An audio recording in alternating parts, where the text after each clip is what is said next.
Well, thank you so much, Jacob, for sitting down. Yeah, of Your, course. your new film, broadcast Signal Intrusion. I thought it was kind of a cool, new kind of high concept sci-fi film. And just right off the bat, I just had a quick question. Like, where did the inspiration for this come from? I think um, I don't want to speak for the writers of the script, but for me as a, I mean, I know that in the DNA of it, there's a lot of like inspiration from real life broadcast signal intrusions and just the phenomenon of that, and especially the most famous of which being the Max Headroom incident, because that's the one that's still unsolved. So that's a lot of inspiration for me as a filmmaker. A lot of inspiration came from sort of telling the story through the lens of almost like a 1970s paranoia or conspiracy thriller.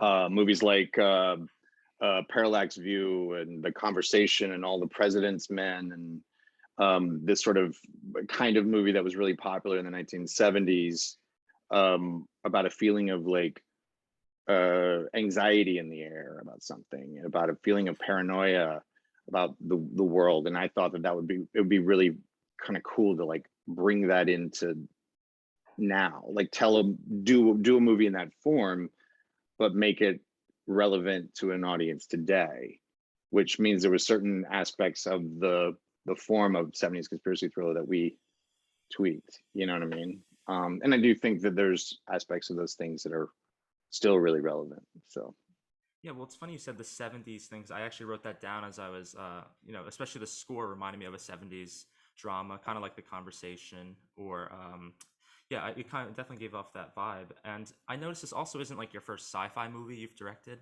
right? You've done a couple of other ones. yeah, I mean, I've done, my last movie was actually like an act, like a real sci-fi movie. It was a, you know, it was like a hard science.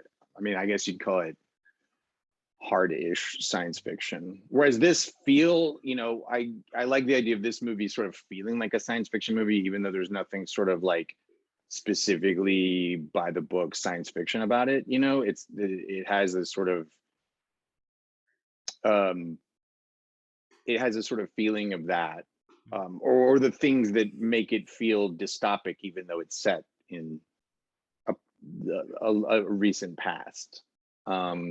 But yeah, I mean, I like the form of the remove, because I think that if you were, to, you know, because you can talk about things that are current and relevant, but sometimes when you are very specific about things we don't really have hindsight on, if you say this is what this is, it feels like I'm getting distracted by that, right? Like if I were to make a movie about current events, sometimes like even just how in the moment people feel about those current events could also hijack you from or getting involved in the movie. And science fiction, because all good science fiction is about is is like a metaphor.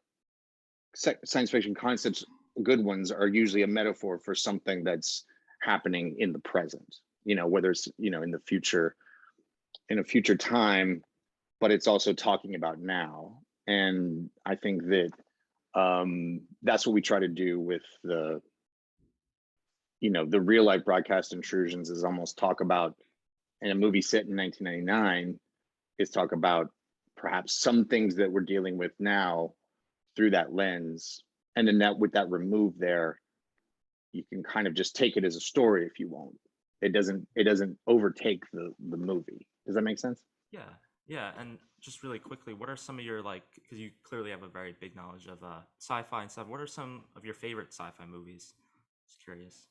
I mean, the mother of all. I mean, well, I mean, you could say like the grandfather of all. It would be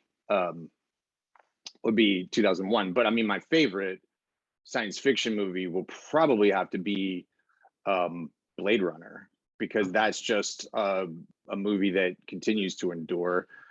And you know, this broadcast signal intrusion aspires to do a lot of similar things, which is, you know, the maybe some of the things that seem ambiguous actually are reasons why it's still a part of our, it's still in the why the Blade Runner is still in the conversation. You know, the like discussion about the, you know, the sort of like unpacking everything that's going on in that movie, you know. Plus it's just an amazing and prescient view of the future with which both, you know, it's almost like Ridley Scott sort of saw into the future, but then also the future then started to be influenced by Blade Runner in a lot of ways. You know what I mean? Yeah. So I just say that, but I mean, I have a ton of science fiction that I love, but as far as just like science fiction, like that's about as good as it gets. Yeah. Well, maybe, down the line, if Blade Runner gets revived again, maybe you can have a hand in that. I don't know. I'd be afraid to. I'd be afraid to. I mean, not that I would be the first approach about something like that, but I would be afraid because I'm like, that's. I mean, Denis Villeneuve. It was actually just like a wow. That was what was most impressive about that movie. Is you're like, this is sacred. This is sacred territory, and yet he made such an amazing movie like 2049. So yeah. Yeah. Well, so with your film, Broadcast Signal Intrusion, I noticed that also the pacing was a big part of this. And if I'm not mistaken, did you also edit the film? I did. Yeah. Okay, so I thought the pacing, it's a slow burn, but there's always that intrigue. You're slowly uncovering things, and because you also edited it, how difficult was that to kind of resist the urge to just like give answers, right? That makes sense. Yeah. I mean, well, I think what was fun is that there are a lot of answers in there, Right. but the idea was to be a participant as opposed to just an audience member, and that was, and in just the same way that it's sort of fun and thrilling to go down a rabbit hole of anything. You know, I mean, we've all done it, right? Like you go on a YouTube wormhole about something, or like some kind of true crime thing, or what have you.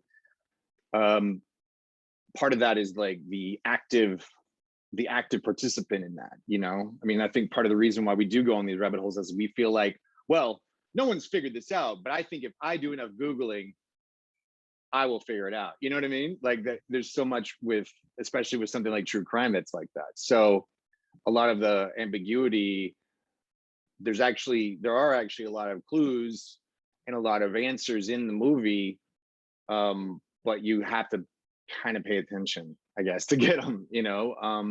But of course, because it's inspired by an unsolved mystery, there's a lot of ambiguity inherent in dealing with material like that.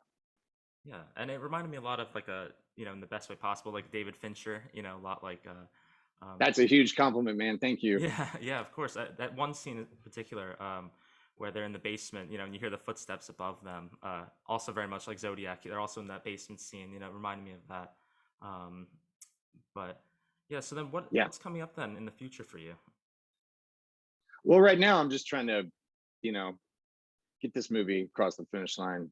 But there's some fun things in development. Nothing I really talk about, but I hope to be able to, you know, make some things that are meaningful, but also entertaining and engaging. Um, yeah, but right now I'm just kind of this, especially right now as we're giving this, I'm kind of like right in the middle of it. So I'm like, all I'm thinking about is like getting people to watch Broadcast Signal Intrusion. Um, it's available. You can pre-order it on iTunes. You can go there, watch it. It's also playing in select theaters. So Yeah, and just to so throw a little pitch there. yeah, and I guess there are a lot of sci-fi movies, some good, not some not so good. But how would you sell this then to like the average moviegoer that is kind of into sci-fi, but it's not being promoted like Dune or something else that's coming out? How would you sell this? I would sell it as like essentially uh, hopefully an engaging mystery thriller that also has a lot to unpack and chew on and potentially argue about. You know, it has a lot of fun things to kind of keep you occupied after the credits roll. And if we did our jobs, it's that once the credits roll, you're not done with this movie. And if that's of interest, I mean, there's some thrilling and scary things in it, but there's also some some fun cinematic things in it. Yeah, I think it's just a good ride that also, if you so choose to, has some more sort of poignant things to say about trauma and grief and obsession. Yeah. Yeah. Well, definitely. I think I'm coming to the end of my time here, but thank you so much again for sitting down. Thank And you. Great questions. I really appreciate it. yeah, so definitely catch broadcast Signal Intrusion, in select theaters, as you said, and also on demand. Thank you so much. Thank you. Thank you so much, sir.